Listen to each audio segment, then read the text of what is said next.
Welcome to the Car Dealer Hacking Podcast, bringing you interviews with automotive industry leaders, showing tips and strategies to find the right cars for your dealership. Here's your host, Barry Neuman.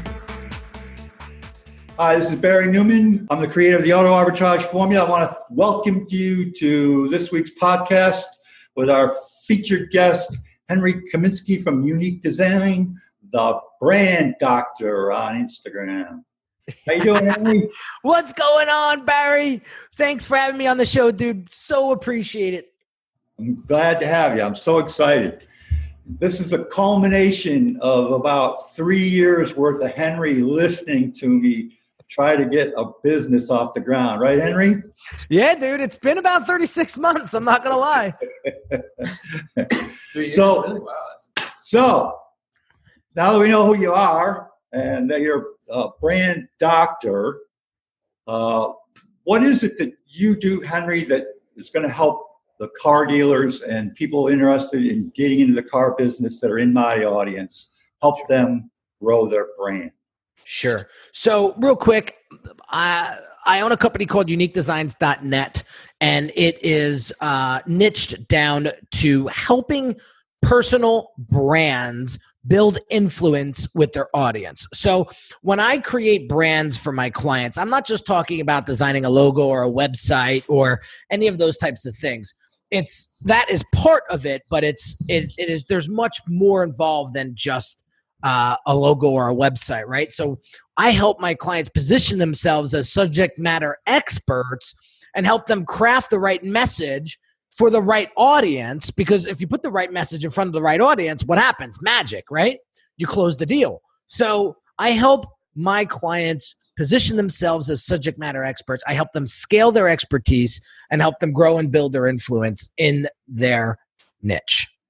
That is so cool, because I've been trying to make a major emphasis in all the Instagram posts and all the other content that I'm putting out there to make even sales people that are in big dealerships, that work for other dealerships, to make them understand that they're a business themselves, that they have to create their personal brand to deliver their message, their marketing message, and create an audience for them, and not just whatever product they sell. Does that make sense? It makes total sense. And here's the thing, especially in the car industry, right? People, especially in the used car industry, right? They get a bad rap. People are, oh God, don't hit me with that used car salesman nonsense, right? Yeah, right. I don't want to be treated like a used car salesman, right? So there's this stigma, right, in your industry of these snake oil used car salesmen, right? So how do you suck all the listeners right in the heart? Right. So, but here's how we combat that, right? So when somebody walks into the showroom, right, and you harp all over them and you breathe all over them, when I walk into a showroom, I want to be greeted like I was greeted at a restaurant or greeted at someone's home. I don't want this overbearing feeling, right? Because I'm there to shop. You don't know if I'm going to buy a car today or tomorrow or next week or so on and so forth, right? So if you just come over to me nonchalantly and introduce yourself, as if you would introduce yourself to any stranger, right? Automatically you start to build up trust. And you really start to build up that credibility. You start to build up that authority. Hey, listen, my name's Ginger. I'm here to help. If you need anything, you know where to find me, blah, blah, blah. And let them do their thing, right? If they need you and want you, they will find you, right? Right. And so you first want to position yourself as somebody who's doesn't need the sale. That is the first thing that, when I do a little mantra before I get on my sales calls, and it's show up not wanting anything, right? Try to kill the deal 3 times. And that may sound crazy to some people, but it automatically makes me think, and it puts me in a state that I don't need this sale. I don't. It needs to be a win-win for both parties. Otherwise, it's not going to work. And so when I position myself that way, everything that comes out of my mouth is way more it's received in a much more positive manner than I know a salesperson that's trying to just sell me, Right. versus somebody who really cares about the car that is the right fit for me. Your position of preeminence, am I correct? Yes, that is definitely a way to put it, right? But when you come off with this disparity, people are going to smell that from a mile away. So if you want to close more deals, be the trusted advisor. Take the trusted advisor position. Take the facilitator. Be the Yoda to the Skywalker, right? Don't try to put them in a car because there's a high margin on that particular car. Put them in a car that is going to be safe for their family or matches their needs and wants. That's when you're going to close all the deals. So let's go to the next step. So now we get out of the showroom for a minute, and let's start talking about online presence, because I've been talking about this with you for a while now, that the number of cars that are where the sales process starts online is around 80%. 80% of the people out there start their car shopping journey online. So without any type of online presence and brand, they're just you're screwed, Barrett, because here's one thing that I want to highlight to your audience. You do a tremendous job on Instagram, and you've been so consistent over the past year and a half, 2 years, that I have to congratulate you again. The amount of value that you put out there, the transparency, the authenticity, the knowledge, wisdom, and expertise that you display on your Instagram, that is not seen in your industry. That is you are an anomaly in your industry when it comes to that. And so here's the deal. How do you differentiate yourself from the next salesperson or the next dealership? It all comes down to the personality of that business, AKA the personal brand, right, of you as the salesperson. So your business is just an offshoot of you. So if you're not investing in your personal brand, then you're leaving a lot of money on the table. Yeah, and I'm not even selling anything on. I haven't even done any campaigns to really try to sell much of anything on Instagram yet, because from you and other people that I've been trying to learn from over the last couple of years, it's all about building that trust first. It's the ravenous market. You find out where the ravenous market is, get in front of them, build the trust, and find out what they want. Right? Hands down. If there's some advice that I could give your audience today, it'd be this: give them a reason to follow you on social media. All right. So people ask me, I want to build my following. Okay. I go to their site and there's pictures of their cats. Like, that's not how you build a following. That's not going to provide value to me to help me buy my next car. Right. So I always say, well, the real question is, why should someone follow you? And you do a hell of a job. So you do such a great job with providing value and content that I think you really need to start to sprinkle in some sort of offer here to actually monetize the account, right? Because that's all fine and dandy that you're building that ravenous market, but if you don't, now they're salivating and you're holding the steak from them. Yeah. You're withholding the steak, so you got to give them something to buy. So you have to offer them something, but provide value. When you understand your audience better than they understand themselves. Very key. And you put out content that is going to make them think differently. You win.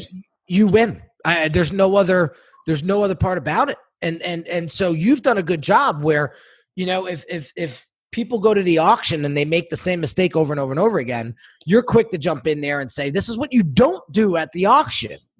That's so valuable to people that frequent auctions. So those are examples that I'm talking about. Well, that part's coming. Good news. That part's coming. Good. I've been telling the story of taking over this old rundown buy here, pay here car lot in downtown Manans.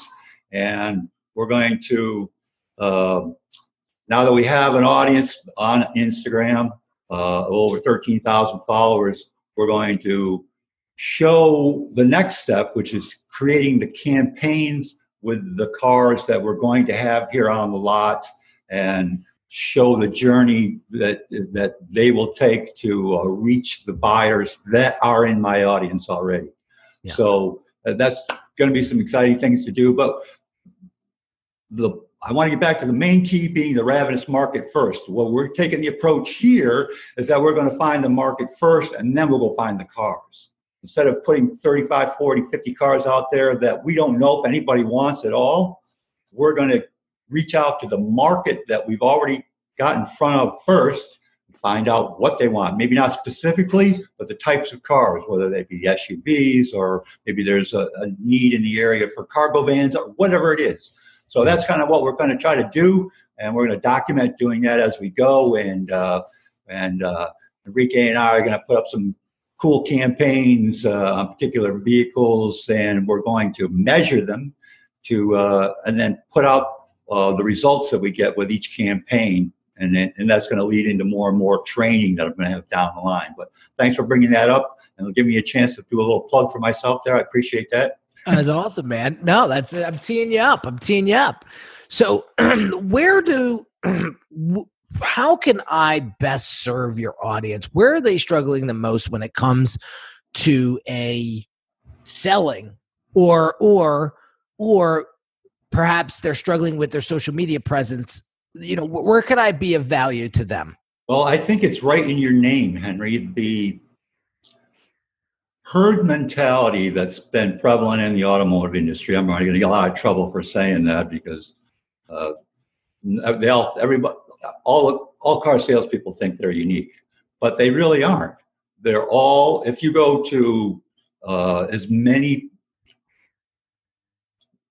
social media sites where the car dealers are right now, they're all pretty much doing the same thing. They make a sale, they got the picture of the smiley customer standing in front of what they purchased, which is all good, but it's not telling a complete story.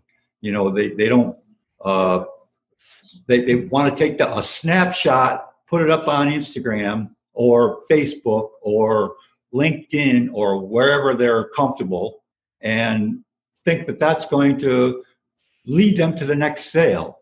So now, that's average. That's average these days. So if you want to be extraordinary, if you want to break records at your dealership or for yourself personally, you need to do extraordinary things.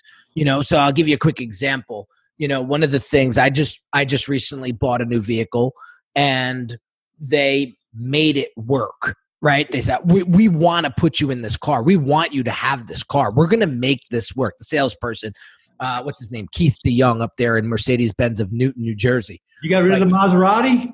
Yeah, I replaced it with something nicer. But, I have a 15-month-old son now, so zooming around in a Maserati isn't conducive, right? So I had to get something a little bit more family-oriented, I guess. But anyway, so long story short, when we bought my wife's car, he wasn't there that day I came initially. And then when I called him back and said, I don't know what your salesperson was thinking, but for whatever reason, he did not want to sell me that car, because he just put every barrier up that could possibly be put up for me to sign that contract that day. And I go, is that how you sell cars? And he said, let me figure out let me research the situation. I'll get back to you. Huh. So it was about an hour. He calls me back and he says, here's the deal. It's a loaner car. So we already discounted it $15,000 because it's got 5,000 miles on it. Right. But we want to put you in this car. So here's what we're going to do. The best I can do is, and he gave me the numbers. Right. And I said, okay, fair enough. Now that you explained it, and I'm not going to get into the minutia, but he explained it a little bit more in detail, and I understood why he couldn't go any lower on that price. Now he brought the offer. I mean, he brought the value up to where it made sense to you. Right. And he was very articulate. He was very transparent. This is why we can't go as low as you want, because there's no margin in this car already, blah, blah, blah, blah. You know, he could have been blowing smoke up my ass too. I don't know, but something tells me he came across. We call that leading you to the reasons to buy, not blowing smoke up your ass. Okay, perfect. Right. So with that said, right, I bought the car and I walked off that lot that day confident that if there's anything that I need, Keith is going to be there to get my back. And, you know, when the plates came in, he jumped off his seat, put the plates on. I mean, this is all standard stuff, right? But I've heard stories where salespeople put 2 bottles of champagne in the back seat, right? They put the giant bow on the car, especially if it's a gift for somebody. They go that extra mile. Right. And now you're selling cars to their whole entire family. Right. You know, to go out of pocket $50 and buy a bottle of decent champagne or a bottle of wine and say, thank you for being a customer. I'll never forget that. Absolutely. That's all part of the referral programs that they should have in place as well to, keep the appointment calendar full. Yeah. And I try to shout Keith out as much as I can on LinkedIn and you know, my social platforms that he follows me on, because he started to follow me after I bought the car. You know, he said, dude, I really love what you're doing, man. Your story's unique. And he's like, get me more customers. And I go, well, I can't send you a pipeline full of customers if you have no online presence. Nobody knows who you are, because that's where the market. I mean, I'm sorry, that's where the industry is going these days. Very good. Glad we got to here. I'm glad we got to here. If I'm going to send you a bunch of clientele, you know, wouldn't it be awesome to send them to your Instagram page where there's multiple posts of you like helping customers or helping the audience buy cars? Dealers need an inventory of videos on everything they sell for that very reason. You let's say you're going to send him a customer that was, looking for a Mercedes G63. And if he had a video in stock that he had made, that he had one on the lot that was a walk around and hit on all the features that your referral was interested in, how powerful is that? How much easier is that going to make his life? Dealerships and salespeople in the industry, your industry, are doing 1/39th of what they should or could be doing to generate more business. But here's what's going to happen. When the tide goes out, Barry, we're going to find out who's wearing a bathing suit and who's not. You've been reading my Instagram post. I just did that caption about 3 days ago, when the tide goes out. So Warren Buffett, right? Yeah, Warren Buffett. So here's the deal. If you're not providing extraordinary value to your marketplace and your target demographic, believe me when I tell you your competition is just learning or is already doing it, and they will gladly take that market share from you. Absolutely. And shake your hand with a smile doing it. So do you want to be left bankrupt with a whole bunch of cars you got to dump? Or do you want to be the obvious choice when people are searching for the types of cars that you actually have on your lot? Yeah, that's a very important part. A very important point, because we have now been on a run of about 7 or 8 years, where each year the total number of cars year over year went up, and I've been doing this now for almost 30 years, and that doesn't last forever. At some point in time, everybody in our country, everybody in America that wants a new car has a new car. It just you just catch up with the demand. Yeah. So, And that's not even if anything, if the economy on its own does a downturn or whatever, that one factor alone is just a buffer that you need, that you want to get incorporated in your social media presence, so you won't be devastated if and when it happens. It's happening. It's gonna go down again. The market corrects itself every so often, right? So, do you want to be caught with your pants down, or do you want to be proactive, right? With all that said, if somebody, I think the $1 million question here, Barry, is how can my dealership stand out from all the other dealerships out there doing what or selling what we sell? And here's the thing. The one that provides the most value to the audience wins. How do you provide extraordinary value to your audience?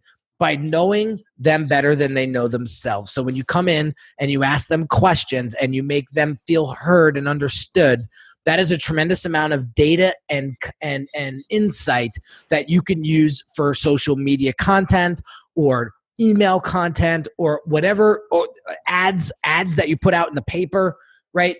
It all comes down to knowing your audience better than they know themselves.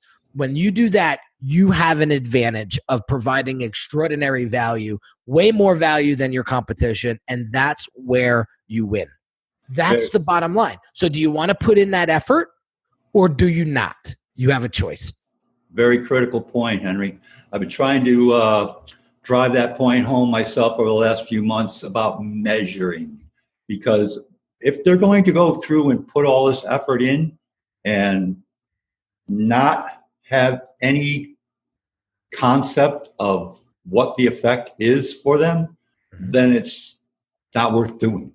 But if you measure every piece of content that you put out, which is very easy to do, all social platforms let you measure how many people show up, how many people engage, and all that type of thing, and put those pieces in place, so when they do land on a particular piece of content that really resonates with a particular area, they need to learn to do more of that they're on to something.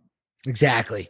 A goal isn't a goal unless it's measurable, right? Right. So it's so important. So it's funny you said that. I'm just in touch with my podcast production company because we need analytics. People are asking us now, what are the download rates? What are the top 10 podcasts that you've, right? And I need those analytics. So it's very, very important to understand your numbers and know your numbers. And people in the car business seem to be very good with numbers. It seems to be, I would hope so, but a lot of the sales folks that I've met and the professionals that I've met in your industry, they're really good with numbers. So, I've never was an analytics guy until this year because, I realize how important it is, right? Because it'll tell you where you're suffering and where you're hurting and where the leaks are and how to plug those leaks.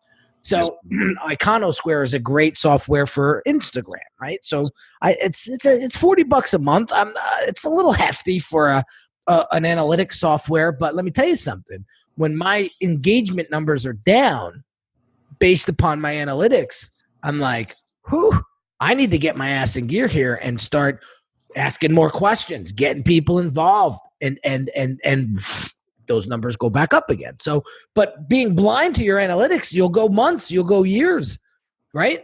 Particularly if you're there, if dealers get to the point where they're moving into paid ads, it's insane not to measure the result of the paint. How many sales do you get from the money you spend on advertising? Be able to measure that pathway. Right? Yeah. I mean, you got to understand how much it's costing you to acquire a customer and all of that. I mean, it's very important when you're running ads and you have a budget for ad spend. It's a must to know all of that. So, it's important to know your numbers for sure. But, with everything being said here and keeping focus on this particular episode, I think it's really understanding your customer, really understanding the value that you could provide to them that no other dealership or salesperson can provide. And to go that extra mile is going to speak volumes of of your business and of your brand. And so if you want to be that person and that obvious choice, then do those extraordinary things. If you want to play vanilla, play it safe and play it like everybody else and eventually get creamed by your competition, then do the status quo types of things. And that's why, with my business, and I know I'm not in the car industry, but in my business, I had to come up with different and innovative ways to market my business and to showcase my expertise and to position myself differently than other people. Nobody's doing what I'm doing because I don't know if they have the collateral to do it. So Barry, you've been following me now for years on Instagram. And one of the biggest things that I've changed over the past 6 to 8 months is I record every client call that I have with my client. I have my video editor chop it up into 60-second clips and I put it out on Instagram, and 106,000 followers each day can see how I work with clients. And I make sure that there's a nugget of value in each one of those. It's not just me talking like a bobblehead. There's a message behind that clip, right? Do this, right? And now my audience sees me working with clients and they're going, wow, what could Henry do for me? And that's why I've seen a huge influx in lead generation and higher quality client, is because people now can really see what happens behind the curtain. You just answered the question I was going to ask you about some of the things that you're doing right now on social media. Where my home away from home is Instagram, so I'm always going to come back to Instagram. But the things that you're doing on Instagram that's A, helping you grow your following, and B, importantly, especially importantly to car dealers, is how that relates to business and sales. Right. So what am I doing? So I'm showcasing my expertise. I'm showing and proving my expertise. I'm positioning myself as a subject matter expert. I'm positioning myself as a trusted advisor, not a salesperson, right? I'm thinking like a marketer, right? I am my own marketing agency, right? In my own head, in my own body, right? So I treat myself as a media company. Gary Vee talks about that a lot, right? So, when you start to think like a marketer, you start to do different things with your online presence, right? So social proof is everything, because here, people are going to buy people first, then your product or service, right? Right. I won't buy from you if you're a real jerk, right? But I'll go and the next dealership down the road, they don't even have to be better than you. I'll just go over there because you treated me like a jerk. You see what I mean? Yes. So that's something that we need to recognize and understand. So people buy from people first, then they'll buy your product or service. So that's why you need to invest in your personal branding, so that you put your personality, you polish that personality up, not fictitiously or not doing something that doesn't feel authentic to self. But when you put yourself out there in an authentic way, people really start to connect with you. They're going to walk into the dealership and say, "Where's Bob?" Can I ask you the next thing would be, if you have an audience and you've got some engagement and people come to you, and let's say I'm a car dealer, they want to buy a car. What are some of the things that you have that makes a seamless experience once they've come to you and you're at that point? Once they've engaged with you, or in your particular case, they come and they have a brand audit. Is that correct? It's an introductory consult. It used to be an audit, but yeah. Okay. So you always got to see, people want to buy confidence. They want to buy safety, right? They want to buy, they don't want to interrupt their status, right? If they make a purchase and it tarnishes their status, that's going to put them in a pickle and they're not going to buy, right? So what you want to do is make them feel safe. So the way I treat my clients, and Barry's been a client now for years, I always let him know after that step has been completed, what the next step is. So always future pacing and letting them know, okay, once we get through this process, this is what's going to happen next. And you have a funnel set up too, right? So you put people in the funnel that has a pathway, that has the path of least resistance, I'll say. Passive nurturing. that where they can the process continues on a regular pace with some momentum, that they don't get frustrated, they don't know that they're in the wrong spot on your website or inside your sales funnel, that each step along the way is designed with them in mind, for them to not be frustrated by the sales process. The goal is to nurture the lead, right? So top of the funnel, if you want to go this way, top of the funnel is people have no idea who you are, right? So you have to create value for them and put that value out first without asking for anything in return, right? And to build that trust and confidence up, and to build that familiarity, right? Because people will buy from familiar things, right? So top of the funnel is just getting to know each other. It's a handshake. It's a, hey, go check out this, go check out that. Have you seen this video yet? Right? You're not asking for anything. And then as they work their way and shuffle themselves down the funnel, now you start to ask for more. Hey, Right. do you want to buy this? Do you want to buy that? Or why don't you come in for a test drive? Or why don't you do this? Why don't you do that? And then at the bottom of the funnel, that's where the transaction, that's where you make your profit. That's where you make all your money, right? So that's the actual. That's where the click is, right? We're one click away. When you get to that point, the click, the sale of the car, right? But you're not going to take somebody who barely knows you and put them into a $100,000 car. There's a lot of nurturing there. And you know what? I have to give credit where credit's due. Car salespeople, car sales professionals know how to expedite that relationship building very quickly, especially the higher end models that these salespeople sell, right? You got to create that connection so in minutes versus hours and days, right? Yes. So they work the funnel literally sight unseen, right? And the good salespeople do a really good job. The bad salespeople make people leave. Yep. Seamlessness and speed of delivery, very two key factors. And comfortability. You gotta make them feel comfortable. You gotta make them feel heard. It's their car, not yours. All right.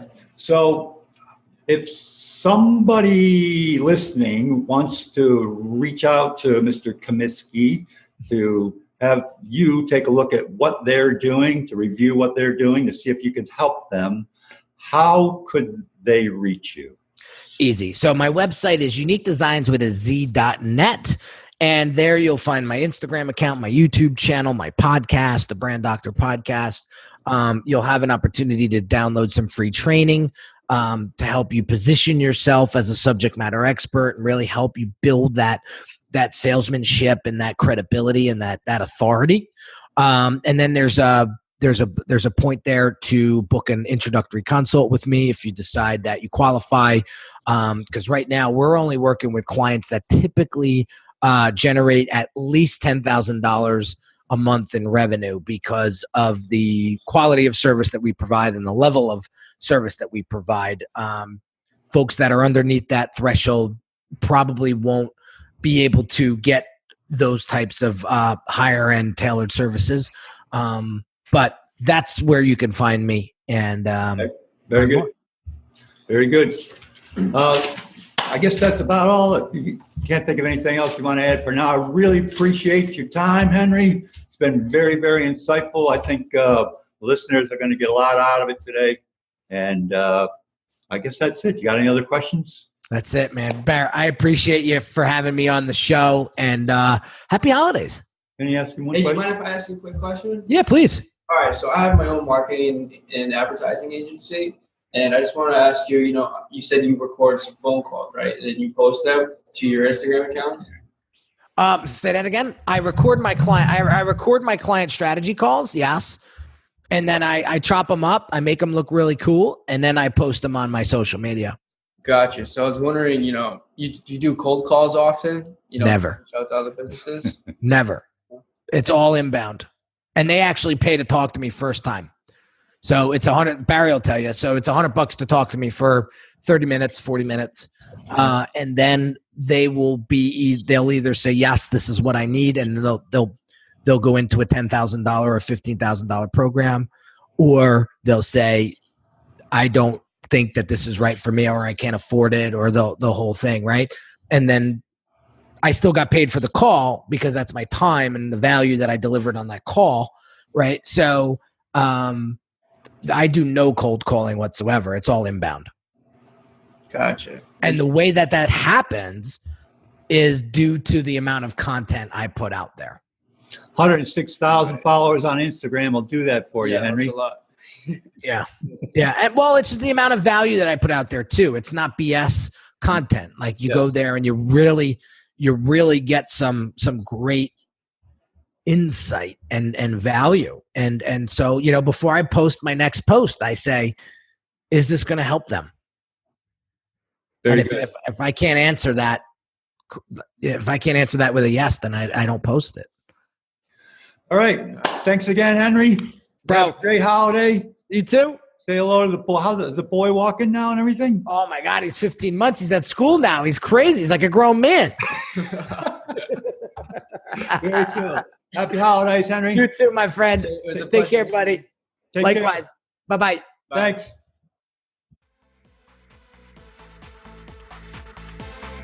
You've been listening to Car Dealer Hacking with Barry Neuman.